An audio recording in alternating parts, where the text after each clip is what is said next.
السلام عليكم، مرحبا بكم من جديد. معكم عمر، رجعنا لكم كالعاده في فيديو جديد بعد غياب طويل. لكن بصراحه نحب نعتذر الناس الكل اللي بعثت لي على الانستغرام والا تواصلت معايا، راني كنت عندي مشاكل.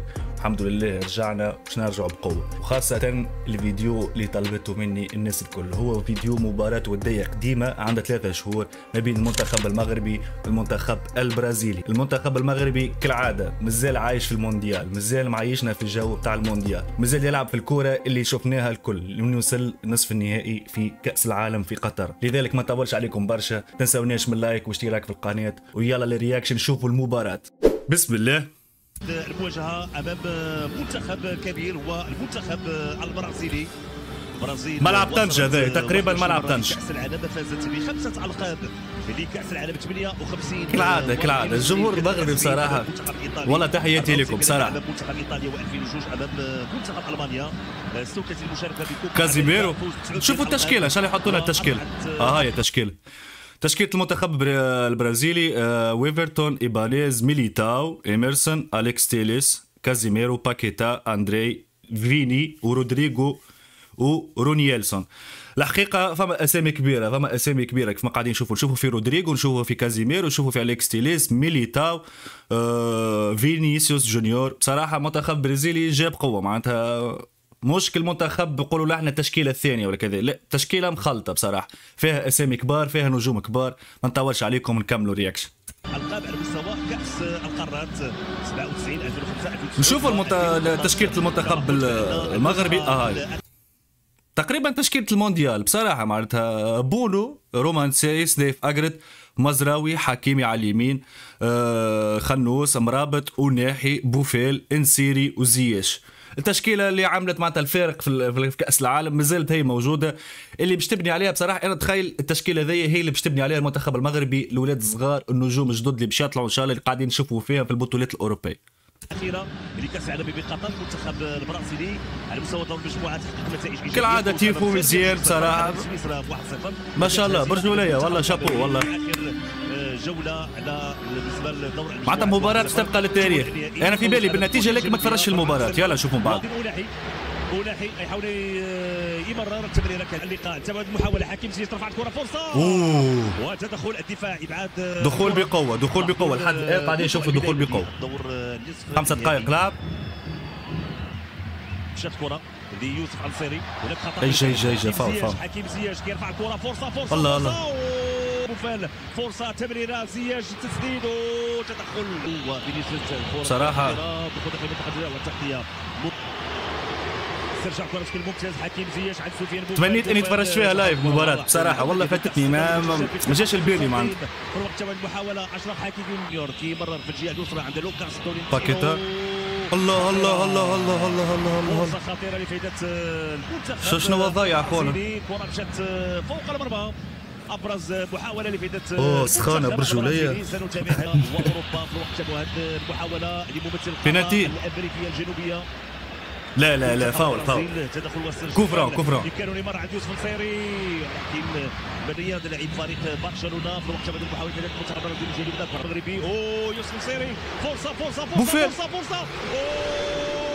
مرات جانبا، فرصة الهدف مرات جانب الوسط نصير مزراوي. بصراحة عندي نقطة، سامحني، نعرفكم ما تحبوش كي نقص على الفيديو، لكن لازم تفاعل مع الفيديو بصراحة باش ما يكونش معناتها ما تعرفوا كوبي رايت ومشاكل. نحكيو شوية في الكورة بصراحة. بوفيل يتمتع بأي حاجة معناتها يتمناها انه تكون عند ملاعب، عنده السرعة، عنده المراوغات، تكنيسيان كوارجي، يعرف عنده نظر الميدان، لكن عنده مشكلة في الفينيش، عنده مشكلة صغيرة في الفينيش. انا تصوره تصلحت شوية بصراحة بعد كأس العالم، وخاصة في كأس العالم تصلحت الحكايه ذي. كان يولي معناتها بوفيل عنده الفينيش. مبروك عليكم والله. الكره الاخيره تمريره ممتازه. باهي نايس تراي، عمل نايس تراي بصراحه. بالصدر كما سنتابع، لاحظوا كذلك مزراوي سامحوني، مزراوي. الله بعد الكره ياسين بونو الى اشرف حكيمي. شبيه بونو؟ خروج خاطئ والهدف. خروج خاطئ والهدف الاول لفائده شبيه بونو؟ منتخب البرازيل. في الوقت اللي هناك وضعيه تسلل، اذا هناك وضعيه تسلل، هناك اورجو صحيح. اما حاب نفهم حاجه، علاش بونو عمل لك هيك؟ كيطلب من اللاعبين البرازيليين انه ينتظروا. يا اورجو واضح. فرصه هاو بوفيل اللي ضيعها قبيلك مش بوفيل، كان مزراوي كنت غلط. بوفيل طلعت النقطة اللي حكيت عليها، ولا عندي الفينيش، وهذا المطلوب من اللاعب يلعب معناتها في أعلى المستويات، لازم تكون عندك الفينيش حبيبي، ما فيهاش. بهدف سفيان بوفال في شباك الحارس ويفرتون. نصف ساعة كانت كافية للعناصر الوطنية من أجل الوصول للمرمى. باهي واحد شيء 29 دقيقة لعب. حكم كبير خطأ. أنا مانيش مصدوم المنتخب المغربي، خاطر هذا المنتخب المغربي اللي ريناه في المونديال اللي لعب نصف النهائي. هذا هو المنتخب المغربي. الشغف ديال الجمهور المغربي. هذه فرصة خطيرة وشخص النصيري تمريرة فرصة. الله الله الله يزيد. حكيم زياش. لا. نقطة للتوضيح أخرى، المنتخب المغربي برشا ناس معناتها حكاو قالوا المنتخب المغربي كان عنده الحظوظ ومعناتها مشيت معاها الكورة كيف نقولوا نحن في كأس العالم، لكن بصراحة هذا تأكيد من بعد أكثر من 3 شهور 4 شهور معناتها من لعب كأس العالم وقدم مستوى ذاك، مازال المنتخب المغربي يوري اللي راهو ما كانتش زهر، ما كانتش يعني نشوة ولا كانت معناتها قولوا نحن هربة متاع كورة، لا اللاعبين مازالوا مركزين، نفس الافكتيف نفس المدرب نفس العقلية. بصراحة المنتخب المغربي لازم يكمل هكا، وليد الركراكي لازم يبقى اقل حاجه 3-4 سنين في المنتخب المغربي ويكون هو جينيراسيون جديده اللي باش تطلع على حساب جينيراسيون ذي هي اللي تكون جينيراسيون جديده. انا اكد لكم المنتخب المغربي باش يكون من الاوائل في افريقيا بالطبيعه كالعاده مع تونس مع مصر مع الجزائر، باش يكون هو المتواجد، لكن نحبوا العالميه نحن نحبوا العالميه معناتها فهمتني، لازمك تكمل هكا. فرصة الهدف برافو والله. حكيم زياش كان بإمكانه يضع الكرة في الشباك، لعبات بطريقة ممتازة. لاحظوا ردة فعل ديال وليد الركراكي وحاج داخل منطقة الجزاء. با الدفاع حكيم وعلى فكرة راهو العقلية بتاع اللاعبين البرازيليين راهو اجريسيف ما يحبوش الخسارة، راهو يدخلوا في الاستفزاز يدخلوا في الضرب يدخلوا معناتها يستفزوا الجمهور. معروف المنتخب البرازيلي في الحكايه هذا. يسدد يدخل الفرحه اللي يقولوا كل المغاربه لعبت الكره. اوي اوي اوي اوي أوناحي يمكن يرفع الكره، بالفعل رفعت الكره وممتازه من عز الدين أوناحي. شو يعمل عز الدين أوناحي؟ تمريره فرصه. سفيان بوفال ما تمكنش. بوفال تدخل يحييكم القاكم عند بدايه الشوط. شوط اول ما تحكيش صعبه برجوليه، منتخب معناتها المغربي مسيطر مع بعض الفرص اللي كانت اختيره نوعا ما على بونو بصراحه خوفني في الشوط الاول، عمل اغلاط كبيره ما فهمتش بيه، مش مركز في المباراه، لكن ما طولش عليكم شوفوا الشوط الثاني حتى الان واحد شيء المنتخب المغربي وماشي صحيح. حكيمي يحاول يمرر با با با با با با با با تسديده قويه لحكيم كبار، لكن هذا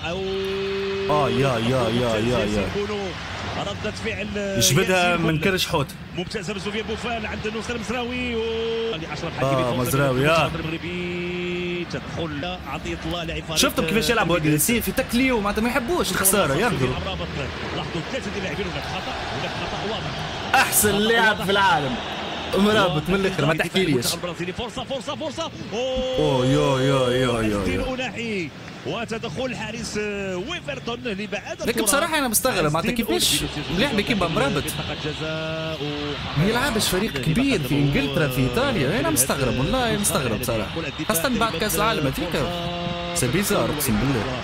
ممتاز غانم سيس يتدخل ويبعد الكره داخل منطقه الجزاء. لعبت الكره الراسيه خطيره لم يكن يلعب الكره ممتاز. بدا الضغط البرازيلي تواجد اللاعبين كيغادروا كيخلي المكان ديالو. الله انتوني بشابت الصبيري وعطيه الله تقريبا لاعب فريق. هذا اللاعب باهي تورنوفر مزيان تورنوفر باهي امام يوسف الصيري خطيره. لا بونو مستحيل المنتخب البرازيلي هدف مستحيل تقبل بونتو هكا حبيبي كيفاه. ياسين بونو كان بامكانه انه يحسن غلطه كيف ما ذي طيح المورال برجوليه.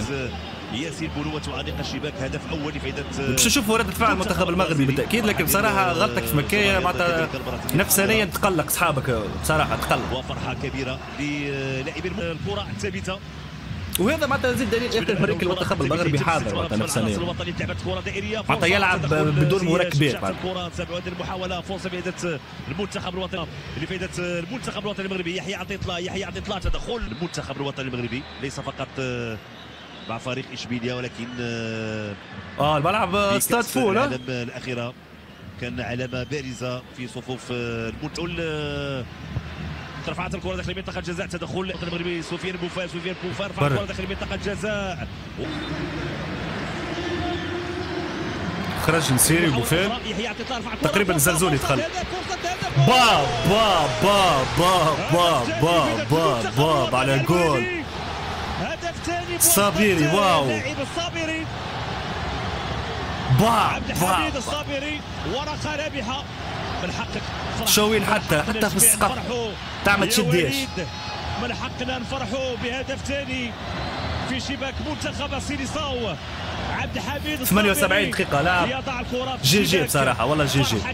خلصت الفيديو ساعة. حبيت نهاري المنتخب المغربي على فوز تاريخي، يبقى تاريخ انك ربحت البرازيل 2-1. تحب ولا تكره اللي هو يبقى ديما المنتخب البرازيلي، ديما منتخب نجوم اللي معناتها تعلمنا وشفنا منه الكرة، ومعروف منتخب برازيلي ديما يبقى عنده اسمه الكبير.